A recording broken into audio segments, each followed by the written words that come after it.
Hello, everyone, and welcome to Frontier Opening Bell, the first Friday in the month of August. Welcome to the show, and we're getting started. The big news on this side of the continent, Nigeria's today's meeting between Nigeria's new president, Bola Tinubu, and the new president of the World Bank, Ajay Banga. Ajay Banga was in Ethiopia a few days ago, earlier this week, met with Prime Minister Abiy and the Ministry of Finance. Today's meeting will be very crucial. It's the first interface between the Nigerian president, who took office just about 60 days ago, and the president of the World Bank, Ajay Banga, who took office a couple of months ago. For the Nigerian government, this is a very crucial meeting as to see how much support Nigeria will get as far as its recent reforms concerned, the support from the World Bank in terms of socio-economic reforms and funding facility across board.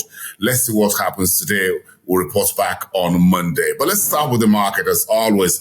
1.5% to the upside. That was a very big shoot on Thursday. The shares of MTN Nigeria was strongly pushed up, and investors are beginning to push aside those not so sweet part of the earnings from companies that we've seen in recent weeks, from telecommunications to industrial goods, consumer goods, as well as telecommunications. The banking big boys are yet to report, by the way, with the exception of EcoBank Group, of course, which is listed 3 exchanges across the West African zone. So keep that in mind. The banking names are expected to come in through the front door from Monday, and that is expected to be really big. Keep that in mind. We could see some upside, more upside to the market.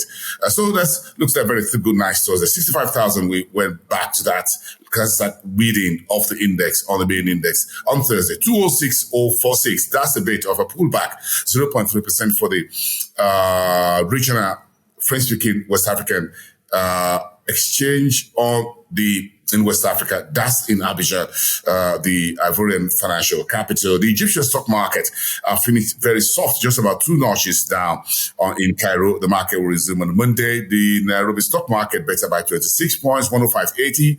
And the GSE still below the 78,000 level, but better by 35 on Thursday. Those are some of the readings. Oh, by the way, the Zimbabwe stock market, the Zimbabwe stock exchange, the ZSE, still in the positive territory, went up another strong Thursday, just to add that to those numbers for you. Let's move on to see what's the big news, what's the economic news as we wrap up the week. From East Africa, the federal government is setting up a committee to establish Uganda Cooperative National Bank. That's the news from Uganda, by the way, having taken a very good look at how the success of SACCOs and cooperative societies and banks in their neighborhood, which is Kenya, next door. Kenya. Now the Ugandans are back on the table, and they want to set up their own Uganda National Cooperative Bank.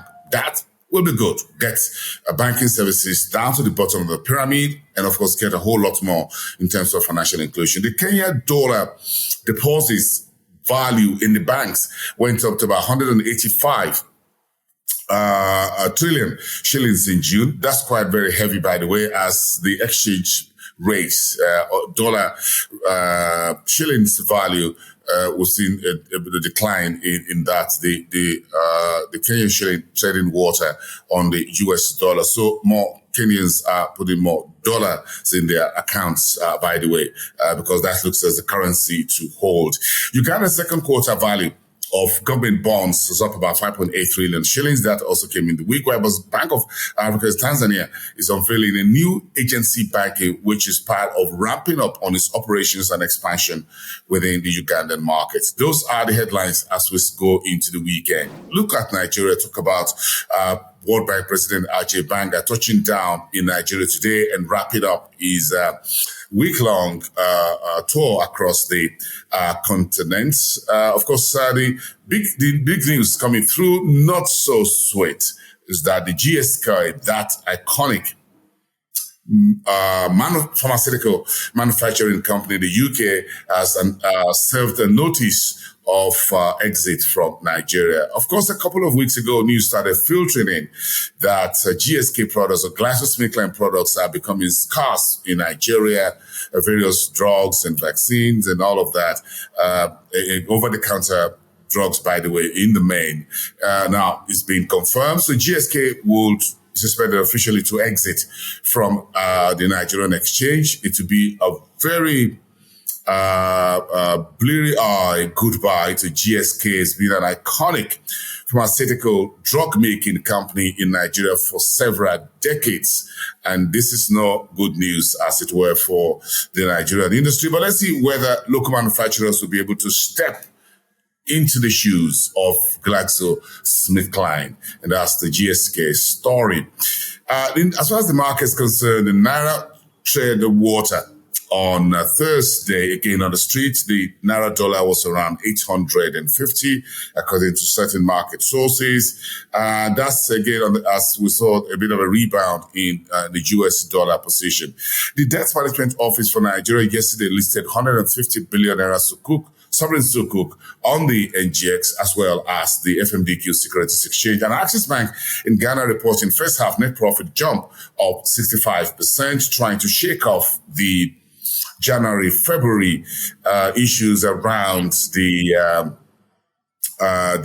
local bond repackaging program of the Ghanaian government. And Senegal is posting about 38.3 billion CFA from trade deficit in May. Senegal has seen steady economic growth in recent years, but that is now being tested by the political hot waters in which President Macky Sall, who is the current chairman of the African Union, says he's not contesting in the next elections and is stepping back from the ballot box. That's some good news, but it's still really testy over there in Senegal. By the way, they need to keep things politically stable. The West African region is not looking very nice and steady as we speak. No thanks to the latest military incursion in democratic governance in Niger Republic. So let's just pull that down and move up to Southern Africa and grab quite a few headlines as we go into the weekend, with South Africa business leaders warning that the country may remain static if it failed to achieve minimum of 3% GDP growth over the next couple of years. And that's part of the warnings we've seen this week being delivered to President Ramaphosa's administration. Earlier in the week, economists and business leaders also said the country's unemployment could go as high as 38.1% by the year 2030 if nothing is done. The Treasury is looking to settle part of external debt owed by the RBZ in the year 2022. The UK-Zambia relation, of course, this coming from the visit on Thursday to Zambia by James Cleverly, that special UK envoy who touched down earlier in the week in Ghana as well as in Nigeria. So the whole green partnership or climate support is what James Cleverly is preaching across his 4-day tour here on the continent, and Zambia was his final destination at this point. Angola is where Standard Chartered says giving about 1.3 billion euros in support for solar energy distribution. That's quite a heavy, big chunk of money on the table, considering Angola, of course, which is one of Africa's largest oil producer. The whole energy transition program is taking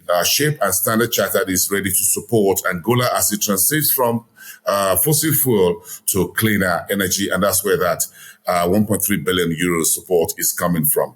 And finally, Tiger Brands has one eye permanently on the multi-billion rand informal markets economy in South Africa. So the Tiger Brands wants to do a whole lot more at the bottom of the pyramid in terms of its products to ordinary South Africans. Those are some of your headlines down there. Let's go up north and finish up in North Africa. Of course, the Credit Agricole Egypt reporting for the first half of the year, consolidated profit was up about 81 million US dollars.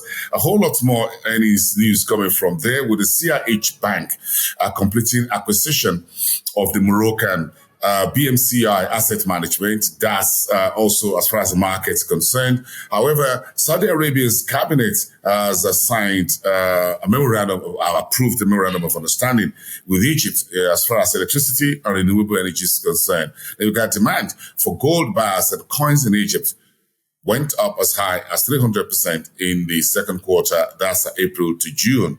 Again, Egypt is currently facing very crunching foreign currency liquidity issue. And finally, Spain has pledged support for Libya's energy and economic summit taking place later this year.